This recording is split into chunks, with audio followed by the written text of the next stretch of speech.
Por mais de 50 anos, Giorgio Armani esteve à frente da sua empresa, a Armani, e além do legado que ele deixou no mundo da moda, deixou um grande legado também no mundo dos negócios. A Armani, sua empresa, fatura mais de 2 bilhões de dólares por ano, tem milhares de lojas espalhadas pelo mundo e garantiu que ele conquistasse uma fortuna hoje avaliada em 9,5 bilhões de dólares ou mais de 50 bilhões de reais. Diferentes de outras grandes designers e famílias que construíram marcas de luxo como a dele, ele seguiu um caminho bem diferente, decidiu seguir de forma independente, resistindo às ofertas dos grandes conglomerados de luxo que ao longo das últimas décadas acabaram comprando a maior parte das marcas que a gente conhece. E agora, no dia 4 de setembro de 2025, Giorgio Armani nos deixou falecendo aos 91 anos de idade. E curiosamente também sem deixar nenhum herdeiro direto. Entretanto, Armani deixou algo além do seu patrimônio e da empresa, mas também um testamento que funciona como um manual de pragmatismo e de planejamento sucessório que vale a pena ser analisado, e é o que nós faremos hoje.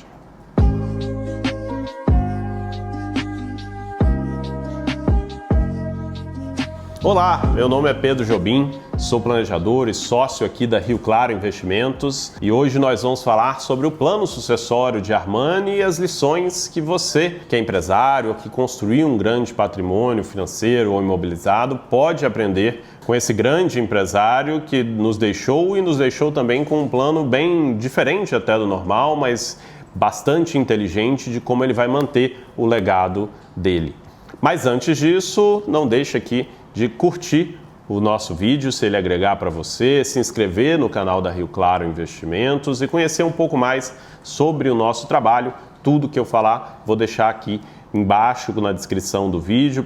tanto de conteúdos quanto também para caso você queira conhecer um pouco mais do trabalho da Rio Claro, entender, marcar uma reunião com um dos nossos planejadores. Bom, como comentamos, Giorgio Armani nos deixou no dia 4 de setembro de 2025, aos 91 anos de idade, e durante todos esses quase 50 anos que ele esteve à frente da sua empresa, ele foi um dos únicos a resistir às ofertas dos grandes conglomerados de luxo, especialmente o mais conhecido deles, que é de um dos homens mais ricos do mundo, né, que é o Bernard Arnault, que é a LVMH, que é dona de centenas de marcas, inclusive muitas das mais conhecidas como Louis Vuitton, Dior, Tiffany, Sephora, entre tantas outras.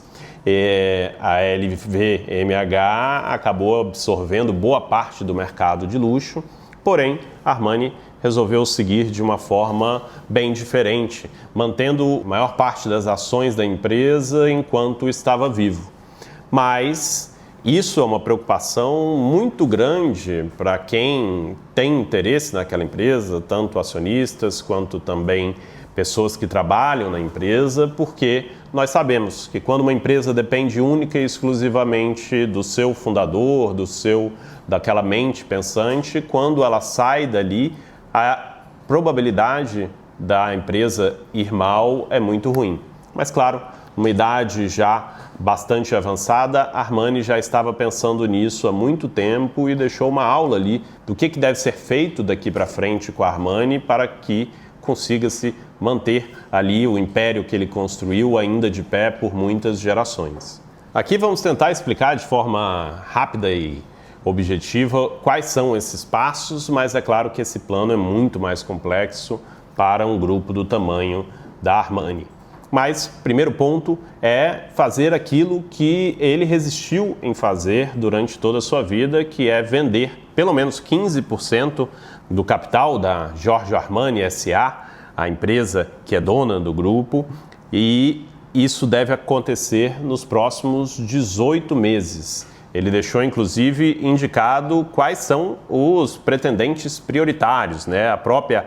LVMH, ou a L'Oréal, ou a Luxottica, que é dona de quase todas as marcas de óculos que a gente conhece, ou empresas de porte similar. Ou seja, o que ele quer ali é garantir que a empresa tanto tenha uma governança corporativa profissional na sua ausência, quanto também passe a fazer parte publicamente de um grande grupo, que faz com que ela seja obrigada também a seguir normas corporativas rígidas e reportar tudo de forma tranquila. Para quem não conhece bem como é que funciona o mercado financeiro, as grandes empresas que conhecemos dificilmente têm um único dono, né? Elas têm ali centenas, milhares, dezenas ou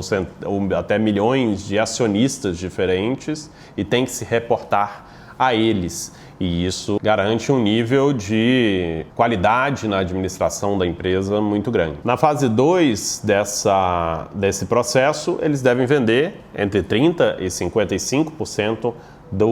das ações da empresa também para esse mesmo grupo que comprar a primeira fatia da Armani. Isso num período de 3 a 5 anos, ou seja, gradualmente deixar a empresa cada vez mais pública ali. Então isso na prática significa o quê? Que ele não está deixando o controle para os herdeiros dele, que ele não tinha herdeiros diretos, mas ele tem alguns herdeiros na família que vão receber uma quantidade muito grande de recursos, mas não o controle total da empresa, que passa a ser uma entidade ali independente. Caso nenhuma empresa se interesse ou não tenha uma oferta satisfatória pela Armani, ele também deixou autorizado a possibilidade de fazer o IPO da empresa no mercado financeiro, que seria ali lançar as ações da empresa para quem mais quisesse investir. E aí a grande pergunta que fica é com quem que fica o resto da empresa, né? O que não foi vendido no IPO nem para um grande conglomerado, e a resposta é para a fundação que Giorgio Armani criou em 2016, que é uma fundação sem fins lucrativos, né, mas que vai passar a ser dona de toda a empresa e muito mais do que uma entidade filantrópica, ela passa a ser a administradora da Armani a partir de então, tendo pelo menos uma participação de 30% e o controle ali dentro das decisões da empresa. E tem que seguir uma série de regras que o próprio Armani desenvolveu, bastante minuciosas, de como deve ser a administração da empresa e também o próprio design da roupa, da moda, de tudo que eles criam ali dentro. Isso é muito parecido, por exemplo, com o que acontece com a Rolex, que ainda é uma empresa de capital fechado, em que 100% das suas ações estão na mão de uma entidade sem fins lucrativos na Suíça, que não tem nenhum dono e que administra ali todos os recursos da empresa e a construção, garantindo que essa empresa continue funcionando de forma independente durante muitos e muitos anos, sem o risco ali de ter um ou outro executivo que possa destruir ou um ou outro herdeiro que não possa, que tome decisões erradas em relação àquele legado. E claro, uma fundação não toma decisões sozinhas, então o que ele fez foi deixar para os seus herdeiros ou para as pessoas que ele confiava o direito de voto para essas tomadas de decisão. Então dentro da fundação hoje, a partir de agora, o seu colaborador mais próximo, o Léo, que eu não vou nem tentar falar o nome inteiro dele aqui, ele passa a ter 40% dos direitos de voto. Então isso é uma lição também bem importante para os empresários que querem muitas vezes passar para a família o seu legado, mas nem sempre o familiar é aquela pessoa mais capacitada. Provavelmente aquela pessoa mais capacitada, sendo seu familiar ou não, vai ser aquela pessoa, aquele colaborador, aquela pessoa que está sempre do seu lado, te acompanhando e tocando a empresa e provavelmente, às vezes, até já tocando essa empresa há muito tempo. Você não precisa deixar todo o seu dinheiro para ele, nem todo o seu patrimônio, mas pelo menos as decisões para alguém que realmente conhece a empresa por dentro é muito importante, muito melhor do que deixar para aquela pessoa que vai às vezes cair ali de paraquedas na sua falta e não vai conhecer como aquilo deve ser feito da melhor forma possível. Então aqui ele tem uma jogada muito interessante, pegar aquela pessoa que ele já conhecia, que já estava do lado dele, que durante décadas foi o braço direito dele, e colocar como o principal tomador de decisão ali na fundação e na empresa. A fundação, como eu falei, vai ter sempre pelo menos 30% dos direitos de voto. Ele deixou para a família também, para as sobrinhas, Silvana e Andréia,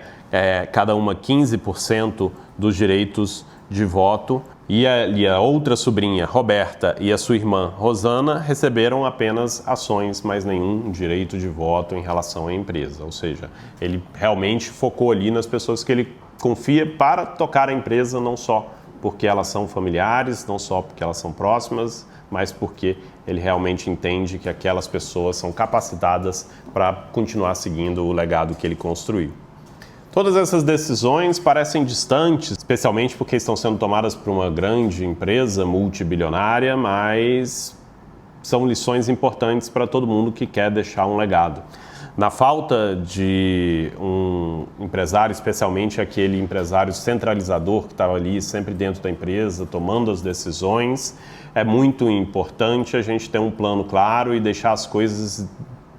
definidas. Disputas familiares são muitas vezes o principal motivo tanto para grandes impérios quanto também para pequenas e médias empresas virem à falência. Caso você também não deixe tudo isso bem amarrado, disputas litigiosas, discussões sobre quem deve ter o comando, quem deve ficar com cada coisa, pode mesmo com uma boa administração destruir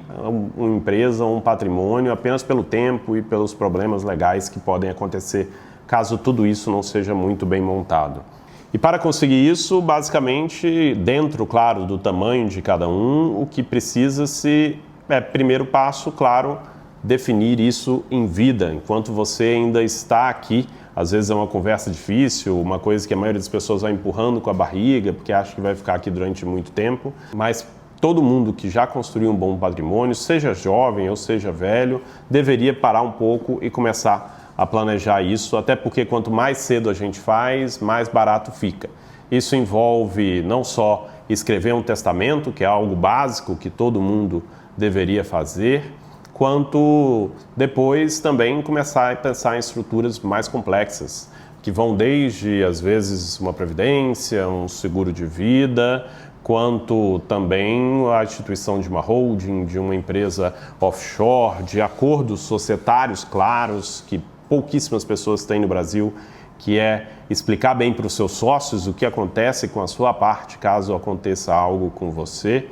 e quais são os poderes que os seus herdeiros vão ter e, claro, fazer acordos familiares claros para a sua família também entender o que eles vão receber, o que eles vão ter, que é um dos problemas que muita gente, inclusive, não deixa nem claro para a família o que é que tem. Então, depois que a pessoa venha a falecer, que vão descobrir ali de fato qual era o patrimônio. Tudo isso deve estar catalogado, deve ser conversado para que você possa ter ali o seu legado protegido na sua falta e também, é claro, os seus herdeiros, sua família, as pessoas que você ama e que são importantes para você, assim como as pessoas que dependem da sua empresa, continuarem com muita tranquilidade, cuidando daquilo que você construiu. Se você, assim como o Armani, quer construir um legado perene que vai durar durante muitas gerações, o grande segredo, é claro, é ter boas pessoas do seu lado para te ajudar a garantir que você está tomando as decisões certas, tanto no seu negócio, quanto nos seus investimentos, quanto na estruturação e na combinação de tudo isso, para que você possa dormir tranquilo todo dia à noite, garantindo que aquilo tudo que você tanto trabalha para fazer vai estar protegido. E a melhor maneira de você fazer isso é conversando com um dos planejadores aqui da Rio Claro Investimentos. Essa primeira conversa, inclusive, não tem nenhum custo, vai ser uma conversa de 1 hora, mais ou menos, que você vai fazer por videoconferência ou presencial com um dos nossos especialistas, que vai já dar um diagnóstico para mostrar exatamente aquilo que você precisa fazer e, claro, apresentar como funciona o trabalho da Rio Claro Investimentos, que é uma gestora 100% independente que trabalha só para garantir que os nossos clientes estão sempre tomando as melhores decisões e construindo um grande patrimônio. Muito obrigado e até a próxima!